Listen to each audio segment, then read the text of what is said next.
ওই মাহফিলে বক্তা ছিলেন স্বয়ং আল্লাহ। বক্তা ছিলেন স্বয়ং আল্লাহ। ওই মাহফিলে কার সম্পর্কে আলোচনা হয়েছিল? হুজুরে পাক সাল্লাল্লাহু আলাইহি ওয়াসাল্লাম সম্পর্কে। তার কোন সম্পর্কে আলোচনা হয়েছিল?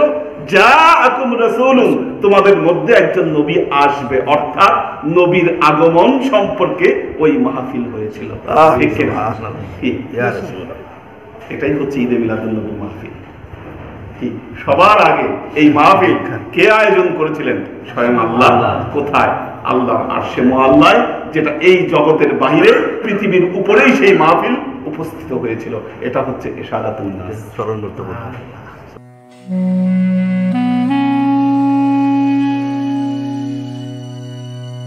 আউযু বিল্লাহি মিনাশ শাইতানির রাজীম।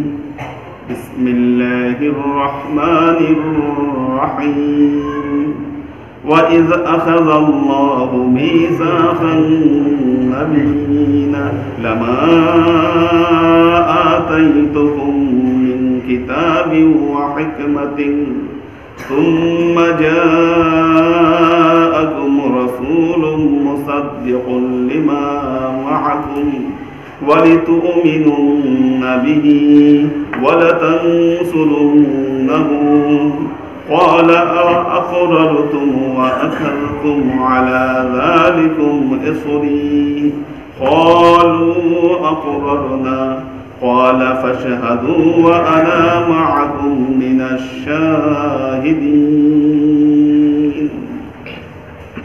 وإذ أخذ الله ميثاق النبيين وإذ আল্লাহ বলছেন তোমরা স্মরণ করো সেই ঘটনাকে, ওই ঘটনাকে স্মরণ করো। ওয়াইদ আখাযাল্লাহু, আল্লাহ তাআলা যখন কি করলেন? গ্রহণ করলেন। মিসাকাকুম, মিসাকান নাবিয়িনা, সমস্ত নবীদের থেকে এই ওয়াদা গ্রহণ করলেন। সুবহানাল্লাহ। তোমরা ওই ঘটনাকে স্মরণ করো যখন আল্লাহ তাআলা সমস্ত নবীদের থেকে ওয়াদা গ্রহণ করলেন। শুনুন, একটা জিনিস মনে রাখবেন, কোরআনকে ব্যাখ্যা করতে গেলে চারটা আঙ্গিকে এটাকে ব্যাখ্যা করা যায়। একটা হচ্ছে ইবাদাতুন নাস, দ্বিতীয়ত হলো দালাইলুন নাস, তৃতীয়ত হলো শারাইতুন ইশারাতুন নাস, চতুর্থ হলো ইক্তেজান নাস। আজকের দিনের প্রবলেম হচ্ছে আমাদের পড়াশোনা নাই, কোরআনকে কিভাবে ব্যাখ্যা করতে হবে এটার কোনো জ্ঞান ভেতরে নাই। কোরআন নিয়ে সুন্দর আলোচনা করতেছে। কোরআনকে ব্যাখ্যা করার জন্য কোরআন সম্পর্কে একটি জ্ঞান আছে, তার নাম হচ্ছে ইলমে ইতকান। আপনি কোরআন তাফসীর যে করবে তাকে ইতকান করতেই হবে, ইতকান না করলে তার পক্ষে কোরআন ব্যাখ্যা করা সম্ভব নয়। দালিলুন নাস, প্রথমে হচ্ছে যে আয়াতটা এসেছে, আয়াতের ইবাদাতুন নাস, ওটার যে শাব্দিক অর্থ, ওই শাব্দিক অর্থ একটা অর্থ দিচ্ছে। এটা হচ্ছে ইবাদাতুন নাস, যে নাসের যে ইবাদত, এটা কি অর্থ দিচ্ছে, একটা অর্থ দিচ্ছে সেটা। দ্বিতীয়ত হচ্ছে দালিলুন নাস, আপনি যখন ওই ইবাদতের অর্থটা পড়তেছেন তখন একটা দলিল সেখানে উপস্থাপিত হচ্ছে, একটা জিনিস এটা প্রমাণ করে দিচ্ছে।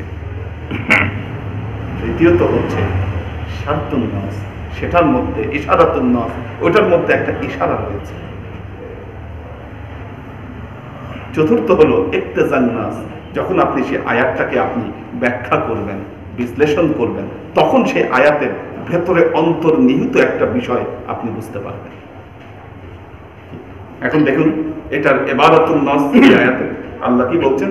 ওয়াইজ আখাযাল্লাহু মিসাকান নাবিয়্যিন, যখন আল্লাহ নবীদের ওয়াদা গ্রহণ করলেন। কি ওয়াদা গ্রহণ করলেন? লামা আতাইতুকুম মিনাল কিতাবি, যখন তোমাদের কাছে কিতাব আসবে। লামা আতাইতুকুম মিন কিতাবিন, যখন তোমাদের কাছে আমার তরফ থেকে কিতাব আসবে। ওয়া হিকমাতিন, এবং হিকমত চলে আসবে। প্রত্যেক নবীকে বলতেছেন যখন তোমাদের কাছে আমার পক্ষ থেকে কিতাব এবং হিকমত যাবে। সুম্মা জাআকুম রাসূলুম মুসাদ্দিকুন লিমা মাআকুম, সুম্মা অতঃপর জাআকুম কাছে যাবে রাসূলুম মুসাদ্দিকুল লিমা মাআকুম, তোমাদেরকে যে কিতাব দিয়েছি এই কিতাব সত্যায়নের জন্য তোমাদের কাছে একজন নবী আগমন করবে। লা তুমিনুন্না বিহি, তোমরা অবশ্যই অবশ্যই তার উপর ঈমান আনবে। ওয়ালা তানসুরুন্নাহু, এবং তাকে তোমরা সাহায্য সহযোগিতা করবে। ক্বালা আ'আকরারতুম ওয়া আখাযতুম আলা যালিকুম ইসরি, আল্লাহ বললেন তোমরা কি আমার এই কথাকে তোমরা স্বীকার করে নিচ্ছ এবং তোমরা কি এই ওয়াদায় ওয়াদাবদ্ধ হচ্ছ? এটা কি তোমরা স্বীকার করছো?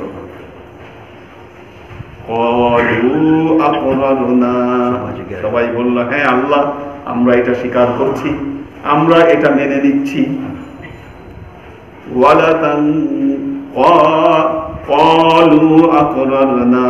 তারা বলল আল্লাহ আমরা এটা মেনে নিলাম। ক্বালা ফাশহাদু ওয়া আনা মাআকুম মিনাশ শাহিদিন, আল্লাহ বললেন ক্বালা ফাশহাদু, আল্লাহ বললেন ফাশহাদু ওয়া আনা মাআকুম মিনাশ শাহিদিন, তোমরা কিন্তু সাক্ষী দিলে আজকে আমার সামনে, তোমরা মনে রেখো আমিও এই বিষয়ের উপর সাক্ষী থাকলাম। সুবহানাল্লাহ। এবার আপনার নস হচ্ছে এটা যে আল্লাহ সব নবীদেরকে একত্রিত করলেন, একত্রিত করে তাদেরকে বললেন যে হ্যাঁ তোমাদেরকে আমি নবুয়াত দিব, তোমাদেরকে আমি কিতাব দিব, এবং তোমাদের কাছে নবুয়াত এবং কিতাব যাওয়ার পরে তোমাদের কাছে কিন্তু একজন নবী আসবে, ওই নবীকে তোমরা মেনে নিবা, ওই নবীর উপরে তোমরা ঈমান আনবা, ওই নবীকে তোমরা সহযোগিতা করবা। তোমরা কি আমার এই কথা মেনে নিলা? সবাই বলল আকরারনা, আমরা এটাকে মেনে নিলাম। আল্লাহ বলল আমিও এই ব্যাপারে সাক্ষী থাকলাম। সেটা হলো ইবারাতুন নাস। দালিলুন নাস, এটার দ্বারা একটা দলিল প্রমাণিত হলো। দলিল হচ্ছে আল্লাহর নবীর যে সত্যায়ন, এটা প্রমাণিত হলো যে সমস্ত নবীরা আল্লাহর কাছে এই ওয়াদা করে এসছে যে আমরা শেষ নবীকে স্বীকৃতি দিচ্ছি, আমরা তাকে মেনে নিব, আমরা তাকে সহযোগিতা করব। এই ওয়াদায় সমস্ত নবীরা ওয়াদাবদ্ধ হয়েছিলেন। এখানে ইশারাতুন নস কি বলে দেখেন, ইশারাতুন নসটা কি? এখানে একটা ইশারা আছে। ইশারাটা কি? আল্লাহ কি করলেন? সব নবীদেরকে কি করছেন? একত্রিত করছেন। কি দৃশ্যপট কি বলে? একটা মাহফিল। দৃশ্যপট কি বলে? একটা মাহফিল হয়েছিল। কি মাহফিল হয়েছিল না? যেই মাহফিলে উপস্থিত ছিলেন সমস্ত নবীরা, ওই মাহফিলে বক্তা ছিলেন স্বয়ং আল্লাহ। বক্তা ছিলেন স্বয়ং আল্লাহ। ওই মাহফিলে কার সম্পর্কে আলোচনা হয়েছিল? হুজুরে পাক সাল্লাল্লাহু আলাইহি ওয়াসাল্লাম, সাল্লাল্লাহু আলাইহি ওয়াসাল্লাম সম্পর্কে। তার কোন সম্পর্কে আলোচনা হয়েছিল? জাআকুম রাসূলুন, তোমাদের মধ্যে একজন নবী আসবে, অর্থাৎ নবীর আগমন সম্পর্কে ওই মাহফিল হয়েছিল। ঠিক কি? ইয়া রাসূলুল্লাহ, এটাই হচ্ছে ঈদে মিলাদুন নবী মাহফিল। ঠিক সবার আগে এই মাহফিল কে আয়োজন করেছিলেন? স্বয়ং আল্লাহ। কোথায়? আল্লাহর আরশে মুআল্লায়, যেটা এই জগতের বাইরে, পৃথিবীর উপরেই সেই মাহফিল উপস্থিত হয়েছিল। এটা হচ্ছে ইশারাতুন নাস। আল্লাহ নিজে সাক্ষী আছে। আল্লাহ কোরআনে সেটা বর্ণনা করেছে, সব নবীদেরকে সামনে নিয়ে স্বয়ং আল্লাহ তাআলা তার নবীদের সামনে আমার রাসূলকে নিয়ে এই মাহফিল উপস্থিত অনুষ্ঠিত করেছিলেন আল্লাহ তাআলা। ইক্তেজান নাস বলতিছে ওই মাহফিলে আল্লাহ তাআলা নবীর গুণগান বর্ণনা করেছিলেন। সুবহানাল্লাহ, ইয়া রাসূলুল্লাহ। কাজেই নবীর জন্ম, তার গুণগান, এগুলোকে নিয়ে যে মাহফিল আয়োজন করা হয় সেটাই হচ্ছে ঈদে মিলাদুন নবীর মাহফিল, সেটাই হচ্ছে ঈদে মিলাদুন নবীর আয়োজন। যেই আয়োজনের দৃষ্টান্ত আল্লাহ তাআলা আমাদেরকে বহু আগেই দেখাই দিয়েছেন। এটাকে বেদাত বলার কোনো সুযোগ মানুষের সামনে